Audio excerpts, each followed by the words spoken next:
Então, gente, bom dia.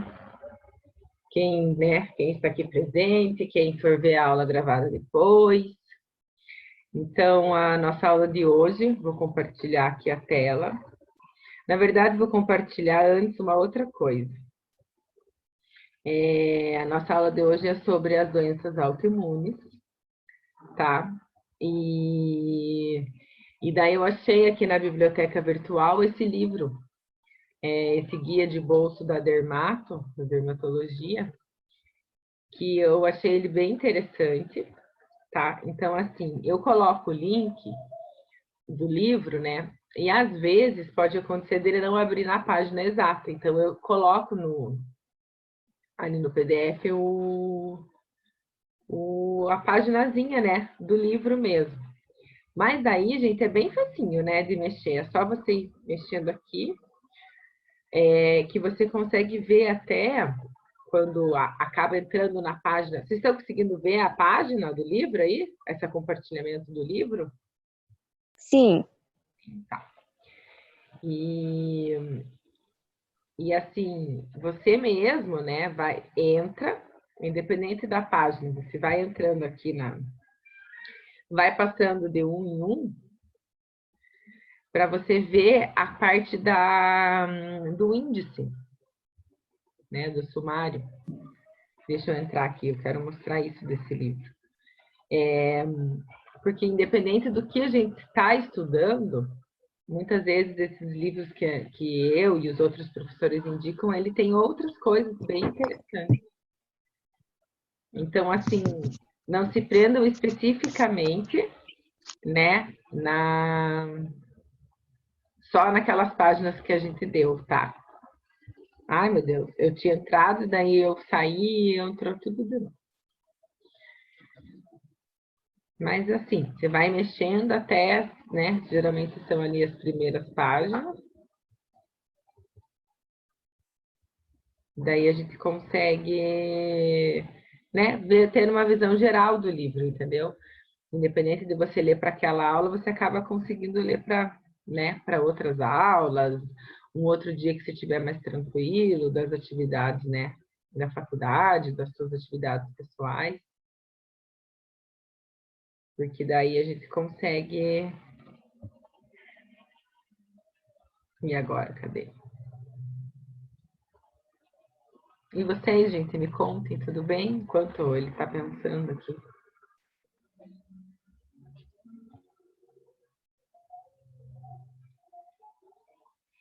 Tudo bem, sim, professor. Fora a saudade, né, de ver todo mundo. Pois é. Nem me fale. Nunca pensei que ia sentir saudade, assim, da faculdade. Todo mundo falou isso, falou, ai, a gente no começo, ai, tá bom, tá, agora todo mundo já tá com saudade de estudar, tá com saudade de se encontrar, Uhum. né, de ver todo mundo. Quem que tá falando aí? Sim. A Ana. Ah, então, Ana, pois é. Eu voltei, gente, ontem a atender meus pacientes, depois de 2 meses, exatamente. Atender domiciliar. Com máscara, trocando de jaleco, assim, com todo, né, aquele cuidado. Cuidado. Mas assim, eu confesso que foi libertador, sabe? Parecia que era como se eu tivesse, assim, meu primeiro atendimento. Como se eu estivesse iniciando, Imagino. assim, na carreira. Porque eu fiquei exatamente 2 meses sem atender. Foi dia 19 de março, Mas né? a aceitação do pessoal foi tranquila, assim? Então, ó, Voltaram? agora eu achei que eu queria. Deixa eu voltar aqui pra gente. Então, é exatamente isso, assim, sabe? Eu fiquei esse tempo sem atender. Uma, porque esse medo, né? Aproveitando a deixa aí tua, esse medo era geral, era tanto meu, de Uhum. pegar, né? O Codivide de passar para o paciente, então era esse medo, né? Meu, né? E o medo deles. Porque mais ou menos 1 mês atrás, assim, eu entrei em contato de novo com todo mundo, perguntando. E todo mundo, não, vamos esperar mais um pouco, sabe? Então, eles Uhum. também não queriam, E daí completou ontem, né, dia 19, foi um marco, assim, até postei isso no meu Insta, no meu Face, assim, que foi um marco para mim, porque eu iniciei, né, a quarentena dia 19 de março, que eu nunca vou esquecer que foi o dia do meu aniversário, passei um aniversário totalmente atípico, e ontem foi 19 de maio, né? Então, o retorno foi ontem, né? No 19 de maio. Então, deu exatamente 2 meses. Então, foi marcante, assim, para mim, sabe? E eu percebi que a patologia, né, vai continuar mais um tempo aí, esse vírus, e o que a gente tem que fazer é se cuidar. Em relação aqui à Sim, faculdade, a gente não tem uma data específica para o retorno, porque já não é uma coisa que nos compete, né? Já são órgãos que definem isso, né? São outras competências, então a gente não a gente não tem essa competência de falar, ah, quero voltar, não quero voltar. E as escolas, de uma maneira, né? é, Quem tem filho e tal, eu tô com meu filho em casa, então, assim, se eu tivesse que voltar agora também, entendeu? Então, eu acho que as escolas vão, escola, faculdade, né? Tudo vai voltar meio que junto, né? Mas provavelmente. é um desafio, sabe? Quem que tá trabalhando aí? Alguém de vocês está trabalhando?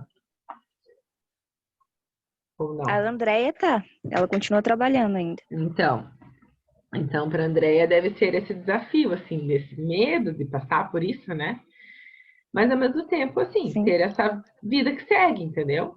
Aí você se prevenir, usar máscara, toda a higienização, álcool 70, né? Meu Deus do céu, me entupido, álcool 70, e pega e passa aí, e chega na casa do paciente, eu levei outro sapato, cheguei lá, troquei, né? Deixei os sapatos, tipo, sujo, né? Ali para fora, entrei com crocs, que eu levei numa sacolinha, e cada paciente que eu atendia eu usei um jaleco diferente, e máscara também, terminava o atendimento, já jogava fora, né? Então, todos esses cuidados, assim. Mas é uma coisa que a gente fica, né? E daí eu ontem, assim, eu falei, não, vida que segue, vamos se cuidar e bora lá. E foi bem legal, assim, sabe? Elas estavam precisando, né? Eu que atendo muita bom. drenagem, linfedema, que eu já falei para vocês, elas estavam precisando. E para mim também, né? A gente fica com saudade de atender. Sim, É. Então, gente, então vamos voltar aqui. Então, aqui esse índice remissivo que eu falei para vocês, esse sumário aqui do livro, ó. Então, tem a estrutura e funções da pele. São coisas que a gente já viu, sabe? Só que eu acho que vale a pena a releitura, entendeu? Quando vocês estiverem, né, igual eu falei, tranquilos. Então, todos esses livros, o dia que vocês tiverem essa oportunidade também de ficar fuçando na biblioteca virtual de uma maneira geral, eu acho bem válido, sabe? Então, aqui, ó, tem a distribuição topográfica, as bases da terapia, né, da dermatologia, no caso, né, esse livro é de dermatologia. E daí, o que, que a gente vai extrair dele? A parte da psoríase e a parte da urticária, que são o que eu achei. Mas aqui, ó, tem outras dermatoses, tem a... Quer ver nessa outra página? Tem outras coisas interessantes.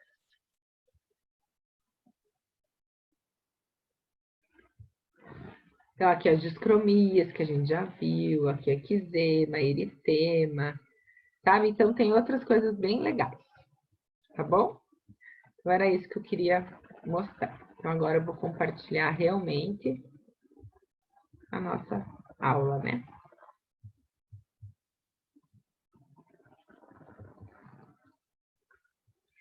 Então, nós já estamos na semana 10, gente, o tempo passou, voou. E a aula de hoje é as doenças autoimunes da pele. Então, assim, eu acho que eu falei quase tudo dessa parte, principalmente ele aqui tem doença autoimune corporal, né? Mas a parte facial já, que eu já tinha falado.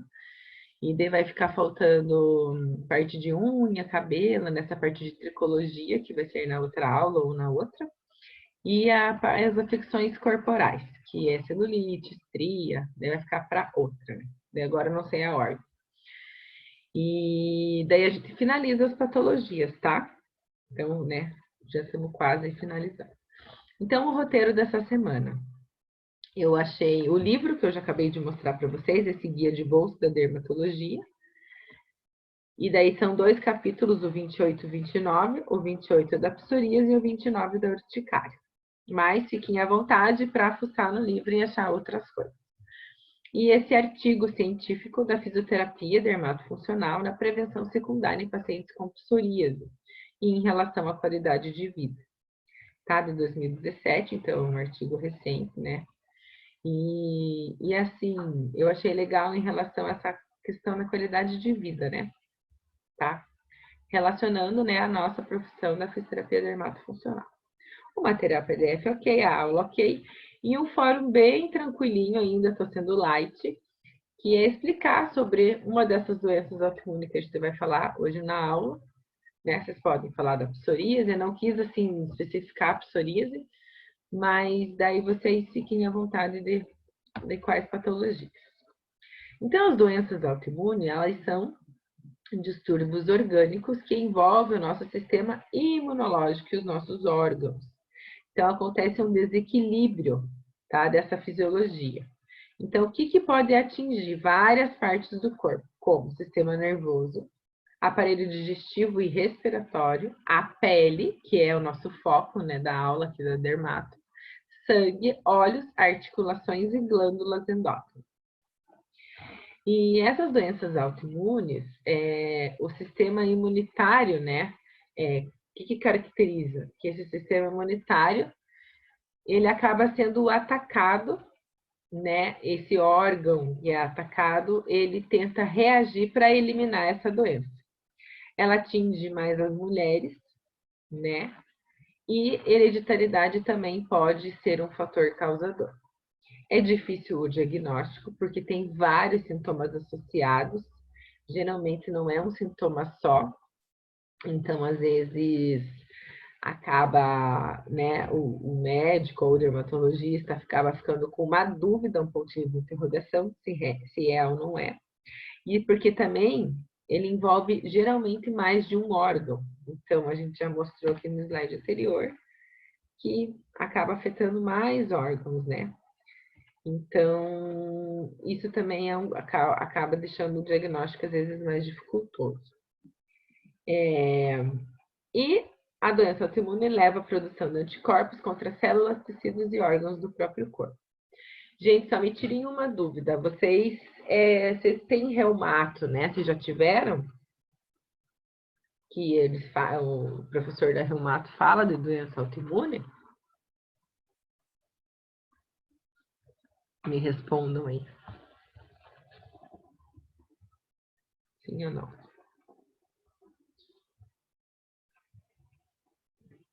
Hein, gente? Alguém? Já tem de doença autoimune, prof.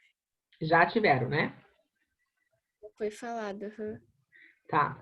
E falaram das da pele? A psoríase, lúpus? Não. Não. A lúpus, eu lembro, a gente fez um trabalho, mas foi tipo assim, nosso grupo, Tá. mas não foi focado assim na parte da pele. E daí foi falado mais de outras doenças que afetam mais a parte musculoesquelética, né? Uhum. Então, beleza. Foi o que eu imaginei. Então, tá certinho. Meu raciocínio. Então, aqui eu só dei uma introdução da doença autoimune, né? Então, para entender melhor, aqui está dando alguns exemplos. Então, quando a pessoa é cometida pelo diabetes tipo 1, o anticorpo ataca a célula do pâncreas. Na esclerose múltipla, ataca os neurônios. Na tireoide, de Hashimoto, ataca a glândula tireoide, né? E, então, a gravidade dessa doença autoimune vai depender muito dos órgãos afetados e além do órgão, se ela pode ser mais leve, ela pode ser, né, mediana, ela pode ser mais grave, tá? Então, aqui tem uma lista de doenças, eu não vou me ater, eu trouxe mais por curiosidade, se vocês já tiveram também, ótimo. E as doenças de pele que a gente vai falar, lúpus, psoríase e o vitiligo a gente já falou, que fica também esse pontinho de interrogação, que algumas pesquisas, né, mostram que é considerada uma doença autoimune, Outras pesquisas mostram que é uma doença adquirida, né? Mas está aqui nessa lista da minha pesquisa. E a urticária crônica que a gente vai falar. Então, a aula de hoje a gente vai falar das doenças da pele, né? Igual ali a Amanda já falou que tiveram, mas mais por cima da pele específica não, então perfeito. Então, urticária, lúpus e psoríase, tá? Que são as responsáveis por essas desordens do sistema imunológico e afetando a nossa querida pele. Então, a psoríase que é o número 1, que assim, vou falar pela minha prática clínica, que é o que você, como fisioterapeuta, vai atender mais, tá? É o que a gente vê mais no dia a dia. Então, é uma doença relativamente comum, crônica e não contagiosa. É cíclica, então apresenta sintomas que desaparecem e reaparecem periodicamente. A sua causa ainda é desconhecida, mas está relacionada ao sistema imunológico, que é o que a gente está acabando de falar. E acredita-se que ela se desenvolve quando os linfócitos T, responsáveis pela defesa do organismo, liberam essas substâncias inflamatórias e formadoras de vasos. Aqui, né, tem uma fotinha, mas tem várias outras fotos. Então, ela inicia-se com essa resposta imunológica, incluindo dilatação dos vasos sanguíneos e infiltração da pele com células de defesa. Então, os neutrófilos fazem essa infiltração. Então, essas células elas acabam sendo atacadas e a sua produção vai aumentando, porque ela está se defendendo, né? Levando a um ciclo evolutivo, com consequência dessa escamação, devido à imaturidade das células, que é o que a gente mais vê, aquela pele escamada da psoríase. Esse ciclo faz com que ambas as células mortas não consigam ser eliminadas, formando essas manchas espessas e escamosas na pele.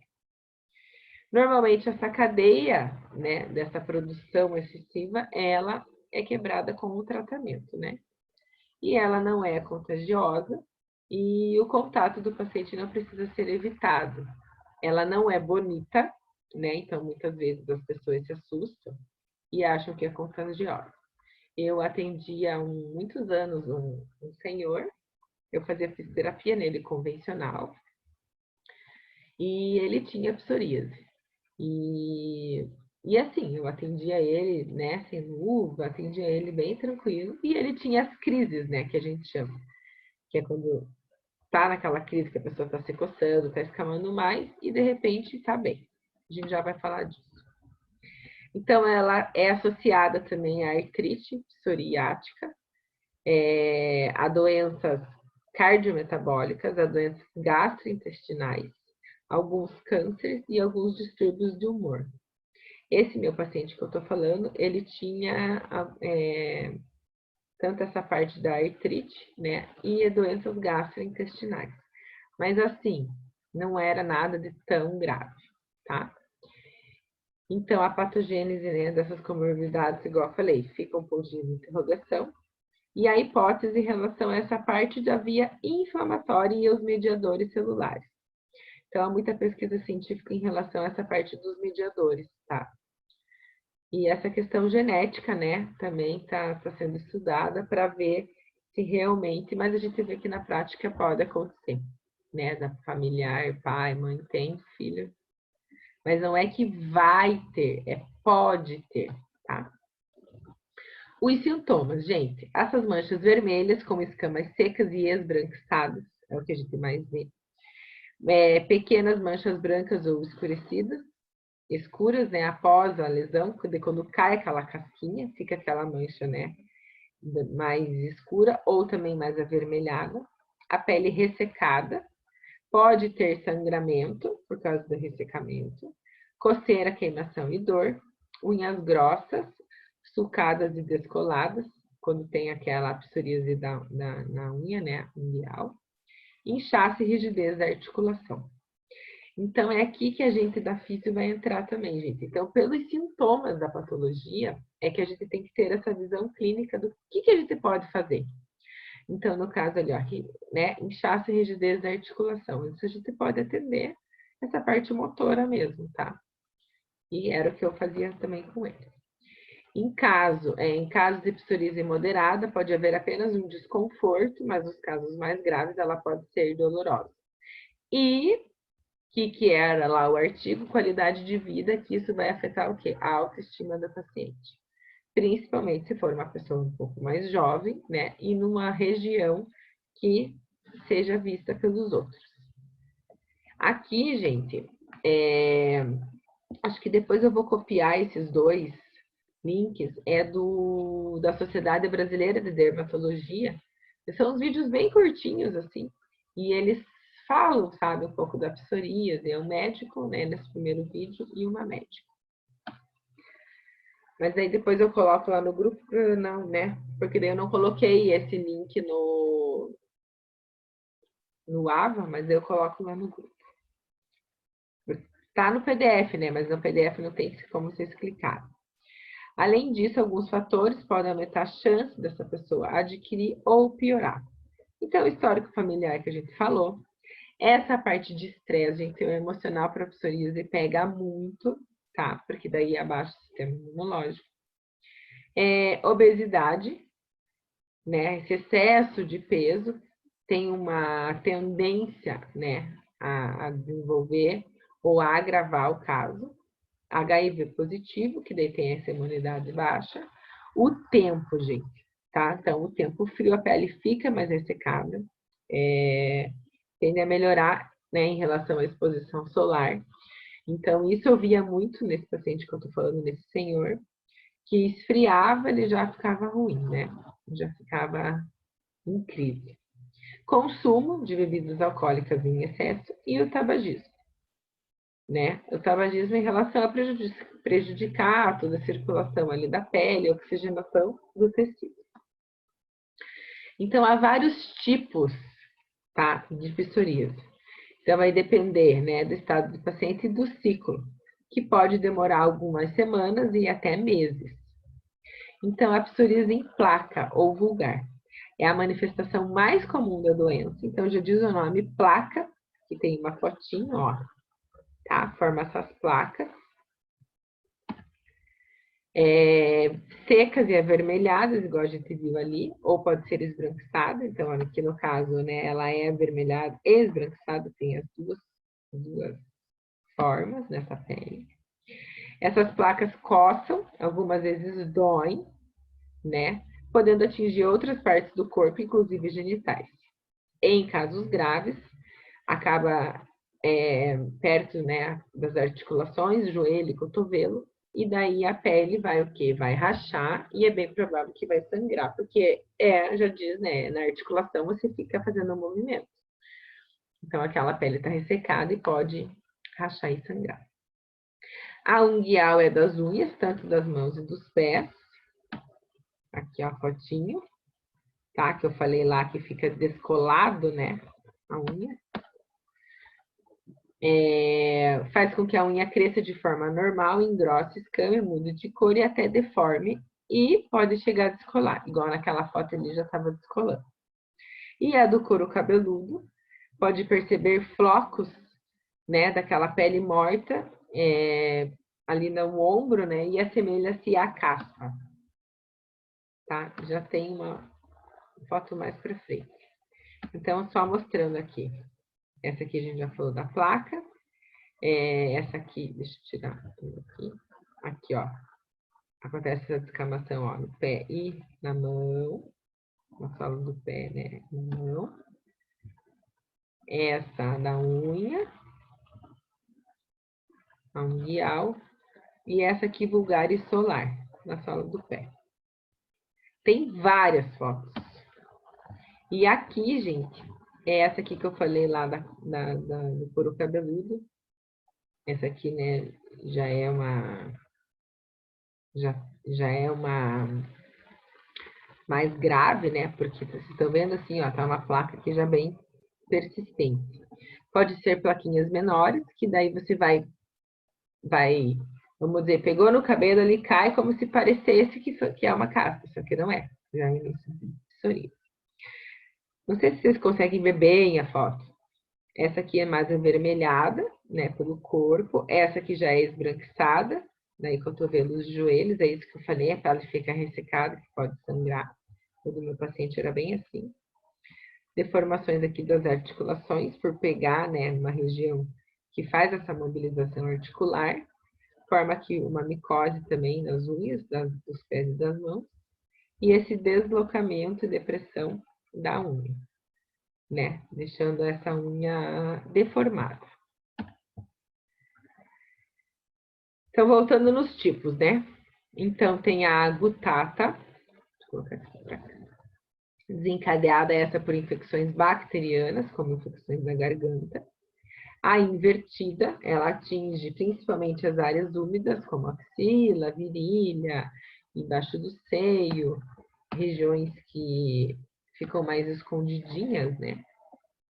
Às vezes, paciente mais obeso também. Opa, erguei. E a pustulose. Essa pustulose a gente vê também bastante. E ela, gente, essa pustulose às vezes é confundida com uma acne grau 4. Tá? Então também tem que ficar esperto que não é acne, né? Essa pústula é da psoríase, não é da acne. Tá? E rosto, e daí vai aparecer nas mãos, nos pés, né, em áreas menores. Que daí, nesse caso, quando aparece em mãos e pés, é chamado de palmoplantar, tá? Por exemplo, aquela que a gente viu na fotinho, né? Era a plantar, né, no caso, era dos pés. Geralmente se desenvolve rápido com bolhas e pus, já diz o nome, né? Pustulosa, pus, aqui ó, pus, tá? Aparece em poucas horas e depois a pele torna-se avermelhada. E daí, nesse caso, como, igual eu falei, ela pode se confundir lá com a acne, ela já é um grau mais, uma psoríase mais severa. Então, ela pode causar outras patologias juntos, como febre, calafrio, essa coceira intensa e fadiga, um cansaço, você sente esse cansaço. E a eritodérmica é o tipo menos comum, acomete todo o corpo com manchas vermelhas que podem coçar e arder. Ela pode ser desencadeada por queimaduras graves e tratamentos intempestivos, né? Como, por exemplo, a retirada abrupta de corticosteroide. Então, o paciente usava corticosteroide por muito tempo. O corticosteroide, a gente sabe que ele acaba afetando outras coisas e, às vezes, o paciente, parei de tomar remédio hoje. Mas, assim, não que ele parou, seja, né? Mas ele pode, né, ser desencadeado por isso. E outras infecções. E a artropática, que o que acontece? Além da inflamação na pele e dessa descamação, tem também conhecido fortes dores nas articulações. Afeta mais comumente as articulações dos dedos dos pés, mãos, coluna, quadril e pode causar rigidez progressiva e deformidade permanente. Então, como pega a articulação, você vê que o paciente já começa a andar de diferente, que é isso que eu falei que meu paciente tinha. Você já vê que ele já, né, essa rigidez articular é muito perceptível, assim. Você vai fazer uma mobilização passiva, né, algum alongamento, você já vê que você já tem essa dificuldade de fazer esse alongamento. Tá bom? Então, tipos são esses. Então, são vários tipos, né? E os tratamentos. Então, para cada tipo de gravidade, vai ter um tipo de tratamento, né? A gente tem que... geralmente, faz uma combinação de terapias, tá? Então, o que é usado, né? Mais, assim, o objetivo é essa questão da qualidade de vida. E em casos mais leves, é hidratar a pele. Então, daí entra a gente como profissional e o paciente permanecer essa hidratação home care. Lembra que a hidratação há dois tipos, a de passar, né, o cosmético na pele e a de tomar água ou outros líquidos, né, associados. Aplicar esses medicamentos tópicos na lesão e essa exposição diária ao sol. Nos horários e tempos a gente sabe que é seguro, né? Aquele horário antes das 10 e depois das 16 horas. Então, de uma maneira geral, isso já melhora o quadro.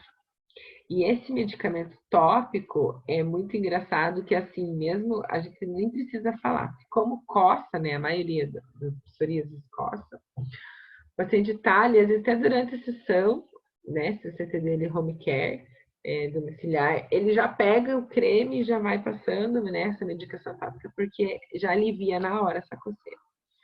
Então, gente, em casos mais leves é assim, tá? Então, o que que tem de tratamento tópico? Pomadas e cremes, né, que passa diretamente na pele e pode ser associado a outros tratamentos ou não. E a tratamentos sistêmicos, que daí já são comprimidos, injeções, já no caso de uma doença mais grave ou moderada, né, incluindo, por exemplo, a artrite psoriásica. E o que que a gente tem desses tratamentos injetáveis, né? Então, esses tratamentos biológicos aqui que a gente chama, que aqui no Brasil são os anti-TNF. Então, isso aqui é nome do medicamento, né? O sal, né? Que já foi aqui aprovado no Brasil. Adalimumab, me basta para falar. Etanercept e Ifliximab. Então, esses são os sais dos remédios, tá? A interleucina, a anti-interleucina já é bem conhecida, né? A 12, 23 e a 17. Então, essa anti-interleucina, ao meu ver, assim, é uma das mais conhecidas.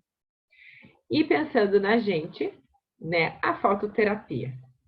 Então, a fototerapia, a gente que é como se fosse uma exposição solar, só que muito mais segura, né?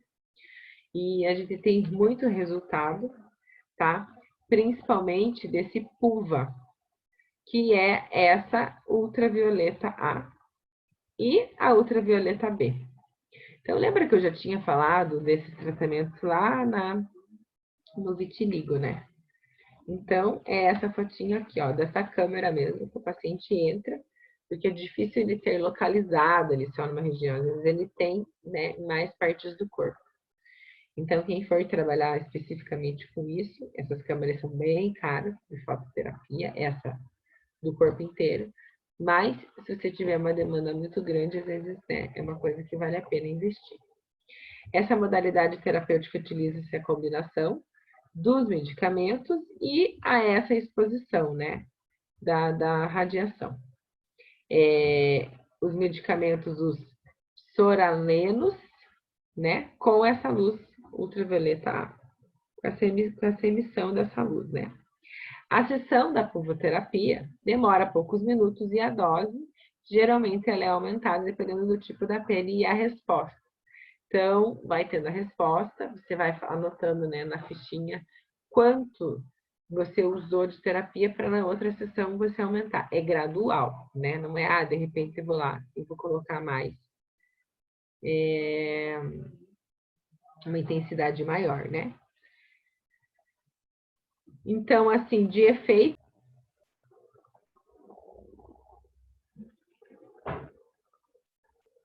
Oi. Estão me ouvindo, gente? Agora sim. Tá. Sim. Agora que voltou. Eu ia escrever mesmo o link e nem precisou. Porque não tá. Ok, não vou fechar.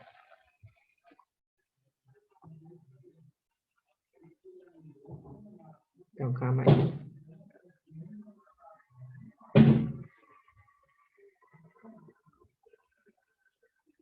Vou continuar compartilhando. Eu quero ver, gente, se ficou.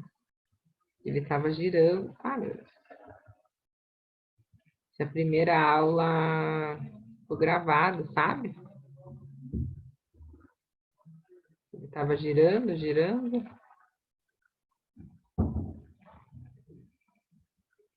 Eu espero que sim, né? Então tá. Então vamos lá.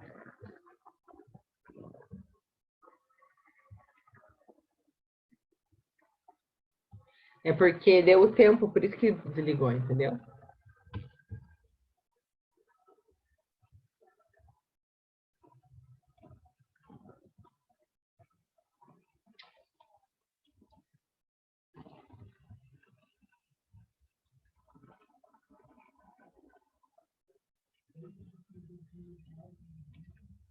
Aqui, a gente vai. E então, né, é essa terapia, né, associada à medicação, né, principalmente essa parte de medicamento tópico e a parte ultravioleta, que daí entra o nosso trabalho, tá? E daí nesse trabalho aqui, nesse artigo de Siqueira de 2006, eles usam o laser. Então, por isso que eu quis trazer para você. Então, foi feito, né, essa avaliação dermatológica da pele, da parte plantar, né, dos pés, ressecamento, descamação, fissura, parecido com essa foto aqui, ó, tá?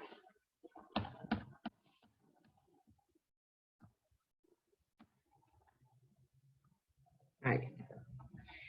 E daí o que eles usaram, né, nessa terapêutica? Fizeram lá os registros fotográficos, né? E daí usaram o laser infravermelho. Então, o que eles usaram aqui? Aqui da marca Kars, né? Eu trouxe porque é do jeito que estava o artigo, eu não quis omitir isso. E 905 nanômetros, então isso que é importante. E a potência de 60 watts de pico. Então, em cada quadrante, né, eles usavam 4 joules, tá? Sobre as lesões abertas, 3 vezes por semana, só que o resultado foi em grandes sessões, ó, 37 atendimentos. Mas o resultado desse trabalho foi muito positivo, que eles conseguiram ver uma melhora evolutiva das lesões e dessa parte da cicatrização. Então, o que a gente tem no tratamento da físio? Essa parte de hidratação tópica, né? Que a gente mesmo pode fazer hidratação. No caso, se tiver um edema, você pode fazer uma drenagem, porque daí também já você acaba